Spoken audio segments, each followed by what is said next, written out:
Yo guys, what's going on? It's Aces here today with another video. In today's video, we're going to be checking out all of my personal settings. I'm going to be giving you guys setting recommendations because obviously I like to play my own way and not the recommended way because everybody's going to have their own taste and personal liking. But I'm going to give you guys all the recommended settings as well to make your gameplay a lot better. You know, just make you a better Modern Warfare player, whether that's Warzone or multiplayer. So guys, I do want to say to all my subscribers here for the shop, we will be resuming that today. There was a slight update to some stuff in the shop yesterday, but as I said, wasn't home. So we're going to be doing all of that today. No worries. So when it comes to button layout, stick layout, and inverted look, these are all personal preference depending on your liking and equipment. Mainly the equipment falls into the button layout. I have a Scuff gaming controller, so if you guys have a Scuff, Battle Beaver, any of those controllers that give you an advantage with the paddles or buttons in the back, you're probably playing on default. But if you're not, then you have tactical. This is going to switch your melee and your crouch, prone, and slide. And all that's going to do is allow you to slide cancel and basically hit people a lot easier and crouch and prone and all that stuff with your right stick. Makes life a lot easier for you if you don't have a Scuff. You can't jump shot, but you can still, slide cancel and all that good stuff. So I'd recommend tactical if you do not have a Scuff. Just get used to it, and by the time the next game comes around, you're going to be absolutely dominant with it. So with that being said, that's what I recommend in that category. Dead Zone. This is completely up to how much you play, your personal preference. There's a lot of factors here. Dead zone is basically when you touch one of your analog sticks, how much it takes for you to move that stick before there is movement in your game. And when there's a high dead zone, sometimes it really does affect your input, and it basically feels like you have input lag. But when you have stick drag, which is when your sticks start to wear out and basically are broken, you start to see your crosshairs or your movement in game start to move on its own. And that's what dead zone is really for. That is to fine tune that stick so you do not get any of that stick drift. I'm on a .12, which is actually pretty darn high. I have a decent amount of stick drag in my right analog stick. And with that being said, I had to bump it up to 12, which it's not completely chalked yet, so 12 isn't terrible.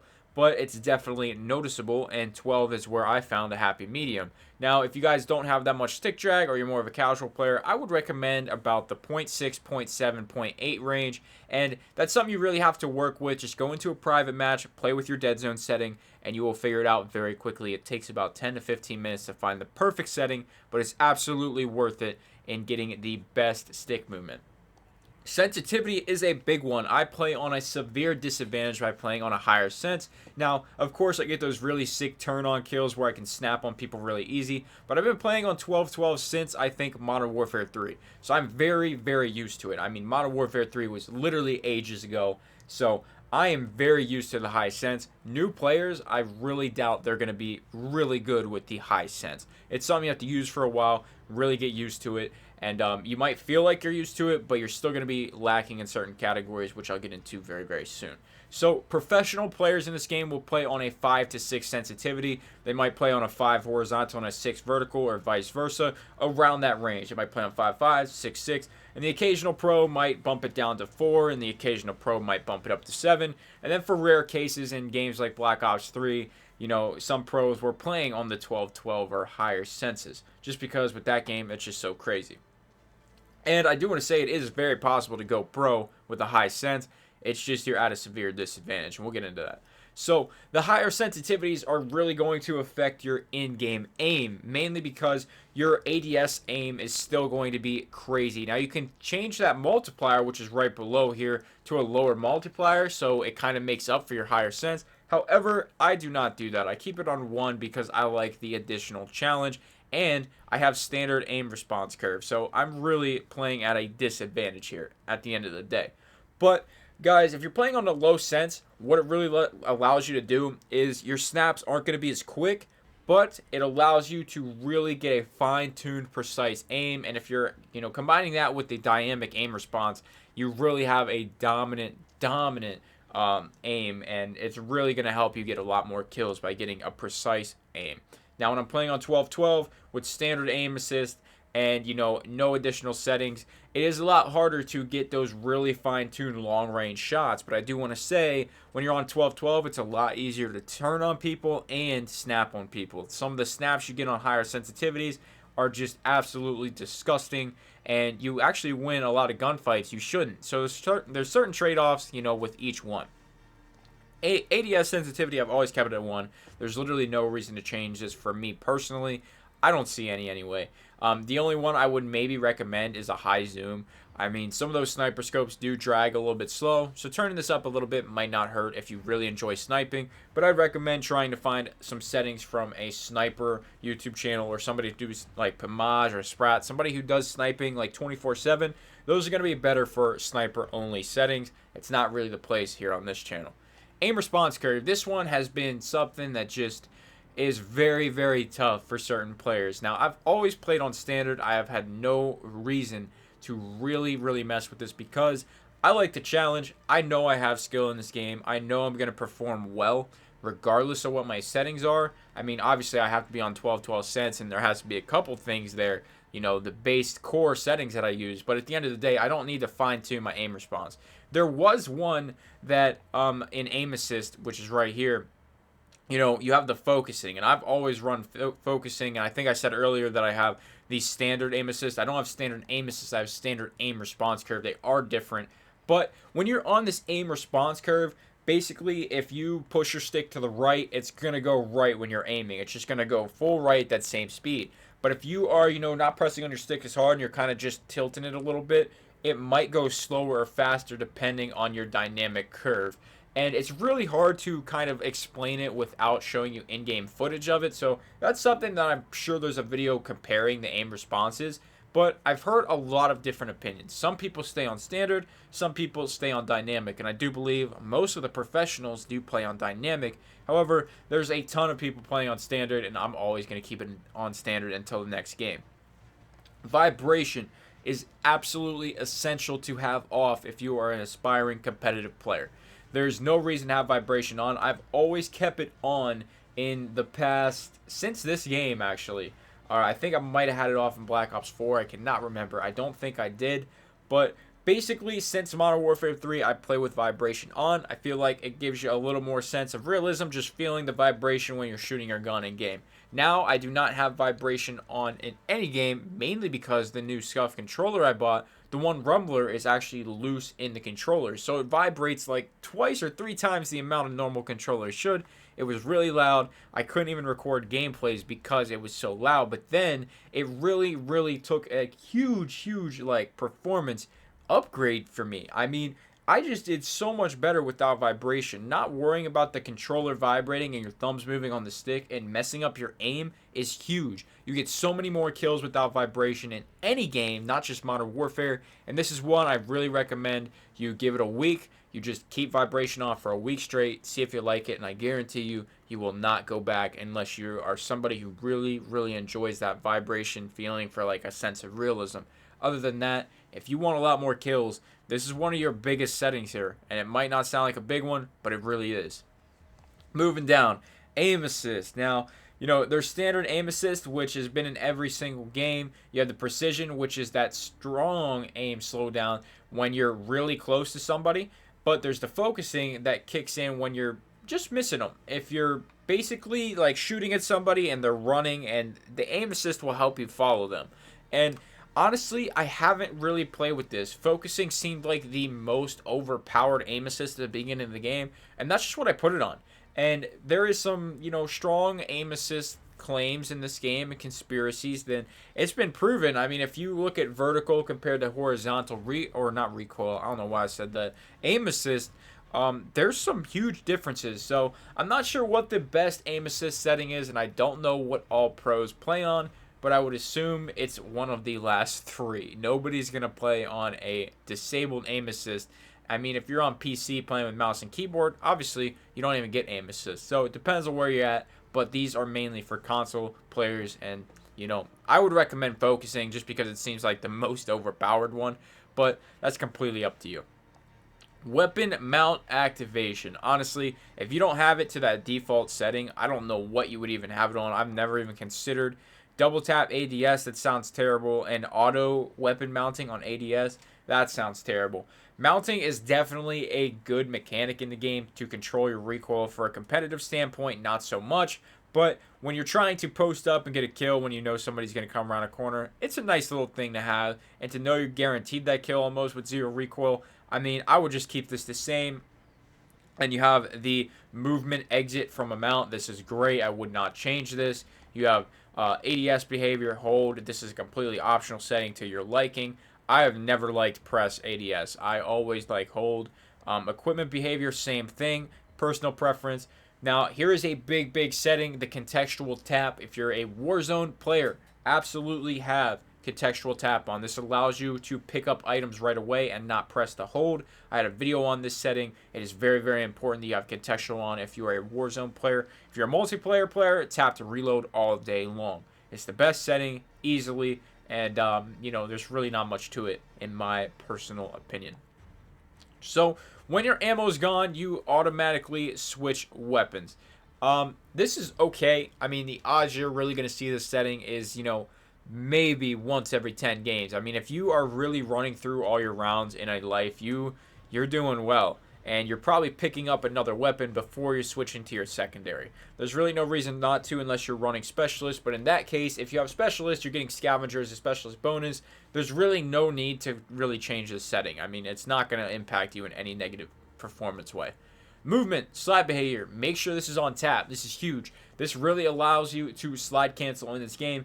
If you have it on hold, you cannot slide cancel, and it will definitely affect your movement. Slide canceling is something you should definitely learn, and is on my channel. I can link it up in the top right. I probably have linked a couple of these up in the top right for you guys, just for certain more specific settings. But this one is absolutely essential. This one will increase your slide canceling, increase your movement, and therefore get you more kills by running around the map faster. There's a lot of factors there, but if you master it, get your movement right, this will significantly increase your performance. Auto move forward. This is one I don't really like, man. I just like the normal movement in here, and we're going to have a controversial one next. This auto move forward thing, this is something completely to try on your own. It's not one I've really heard anybody using. Auto attack sprint, automatic sprint. You have automatic sprint here and auto attack sprint. Auto attack sprint I did make a video on, and I personally hate it, and there's a lot of people that do love it. I find it a bit clunky. I like my gameplay smooth, and I like to have full control at all times. I do not want my character sprinting when I don't want him to.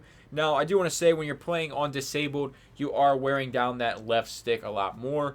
But at the end of the day, you can always buy new sticks if you have a Scuff, or I'm not sure if Battle Beaver has interchangeable, but Scuff definitely does. So there's that option. I did want to mention it, but at the end of the day, some players who have a regular controller might opt into that auto attack sprint. However, competitively, it's GA'd right now, and you cannot use it. But I personally feel that having the full control over the movement of your character is essential.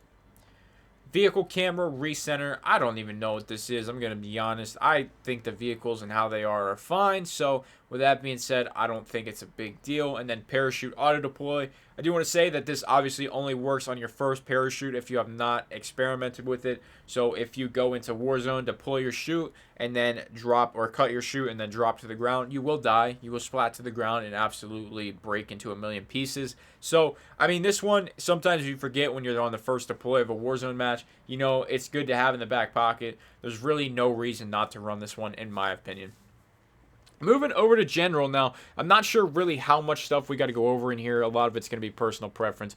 Brightness, I always have my brightness between a 6 and 7 in a game that has about 10. You know, if they do it percent-wise, I'm on a 60 to 70% brightness at all times. This really does help you in some of the darker situations. However, it keeps the game dark enough to provide a sense of realism no matter where you're at. And I really feel that 60% is a great brightness to have across all games, not just Modern Warfare. The safe area is obviously going to be for your monitor, so that's going to be completely up to you. This is a long video. I didn't realize how long, how many settings we got. Film grain, you need to have this at 0. I've always had this on, and I never knew until one of my homies said something about it, man. And, you know, taking film grain off just is great. It really provides a nice, clear sight picture, and it's something you definitely don't need on. Tooltips, you really don't need these unless you're a beginner in the game. That's basically it on that. Subtitles, I would keep these on for campaign players, spec ops missions, you know, all that good stuff. All the stuff that's not multiplayer, I would keep these on. Anything that is multiplayer, I would turn them off. Colorblind and language select, obviously these are up to you and how you really do with these things. If English isn't your strong suit, switch to whatever language is. It's pretty darn simple. And then you have the colorblind setting, which if you're colorblind, turn it on to your type of colorblindness. And if you're not, and you have perfect vision, don't touch it. It's pretty simple. Now, I do want to say there has been Call of Duty games in the past. I think it was one of the Black Ops games. I can't remember. But if you turn a colorblind setting on, it actually allowed you to see players a lot easier and see where your teammates were a lot easier. So this is something that you could actually experiment with and see if you like it with different colors in game. But it does literally change the entire screen element and change everything in Modern Warfare. So with that being said, I probably wouldn't touch it. But if you want to experiment, this is one that you can do some experimentation with, and it might increase your performance. We have motion blur. 100% turn this off. No reason to have motion blur on, man. This is a terrible setting. I turn this off in every single game. Some people say it's more realistic. I think it is an absolute trash setting. I just think motion blur should be taken out of every game. Motion blur even makes people sick. So there is just a lot of motion blur in Modern Warfare, and it was extremely noticeable in the alphas and betas, and when the game came out, I made sure I was turning this one off. Weapon motion blur is the exact same story. You don't need it. There's no reason to have it. Minimap. This is a big one, man. The square. I made a video on this one, and the minimap shape being a square is huge. You actually get like 20% more map. I mean, if that alone doesn't say a lot, then I don't know what does. But you get like 20% more map. You can literally see it in the picture there. And I made a video on this one, and you could see in one point in the video where there was a red dot. Somebody was shooting on the map in Warzone, and literally on the circle you couldn't see it, and on the square you could. So it's a big performance one for Warzone. Not so much in multiplayer because there's no red pings, but it helps you traverse the map a little bit easier. And if you're playing Warzone as well, you might find some extra buy stations that you might not have. So with that being said, the minimap rotation, I'd recommend this one. It really helps you get oriented in the map, but it's completely up to you. And then we have the compass direction. I'd recommend having these on the letters, man. I mean, I think it's just easier to say west, east, north, south. I mean, I think that's just easier. That's my opinion. But you can change it to just have the numbers there. Now, obviously, a lot of players are going to have it on letters. So if you call out 270 when you're aiming towards the west, obviously they might not be able to pinpoint that right away. If you say west, they can literally just scroll right to the W and look that way. So I mean, completely up to your team's communication and everything, but obviously I would keep it on letters. Now, all this content filter stuff, you're a content creator, I would have the profanity and, well, definitely the profanity on. Now, dismemberment and gore hasn't been an issue yet on YouTube, so you can keep that on. And text chat, I would keep on because you can find, you see some really funny stuff in chat sometimes, man. Game installs, that's just your DLC space. If you guys haven't seen that, you can now uninstall game packs that you're not using to save a little bit of space on your hard drive. Now, for me, in my description, I have a 2 terabyte drive you can check out for PlayStation. I absolutely recommend it. You don't have an issue with space ever. And then credits, credit where credit is due. Audio, this is one that I can't really tell you guys a lot about because I've had it on Boost High and then I just kind of bailed out. I have Boost High on, and that is, in between a ton of settings you can use here. I haven't tested them. I don't know which one gives you the best footstep audio, and I'm just going to be straight up honest about it. I don't know the best sound setting. All the other settings I have at 100. Juggernaut noise is something I'm actually going to turn off. I don't ever like the Juggernaut music at all. And the hit marker sound, I love the Modern Warfare hit markers. I think they're great. But the classic, you can go with the old school. And that's totally up to you and the nostalgia factor. Voice chat, I'm a content creator, so I mute everybody except friends. Now, if you're not a content creator, I would keep it on. Really funny reactions sometimes. And if you're beaming kids, you're probably going to get called a hacker. So, I mean, what's not to love about that? We have a bunch of other stuff voice-wise. Doesn't really matter. And then the account settings are all pretty much just your personal info and all that good stuff regarding your Activision ID and, some of your connection stuff, IP, your ping, all that good stuff. So make sure you're covering that up whenever you're doing any streaming, or if you're a content creator, don't ever go into your account settings. It's not safe. Now, there are hidden settings there to protect you, but other than that, settings-wise, that's pretty much everything. And that took a while. 20 minutes. So I'm going to try and break some of these stuff down in the description. I'll put little timestamps for controller, general, and audio. I can do that for you guys. Not much else I can do to keep this one shorter, man. 20 minutes. That's crazy. It takes that long to go over all the settings, and I'm sorry that it took that long. But it's an in-depth setting review, and I tried to do my best. So if you guys made it this far, I appreciate you so much. Watching 20 minutes in, the video is absolutely nuts. And hopefully this video made you a better Modern Warfare player. I really encourage you to try some of these settings out, and it'll really help your gameplay. So with that being said, guys, make sure you leave a like, subscribe if you're new, check out the sponsors and equipment in the description below. That's all I got, guys. Thank you so much for watching, and I'm out.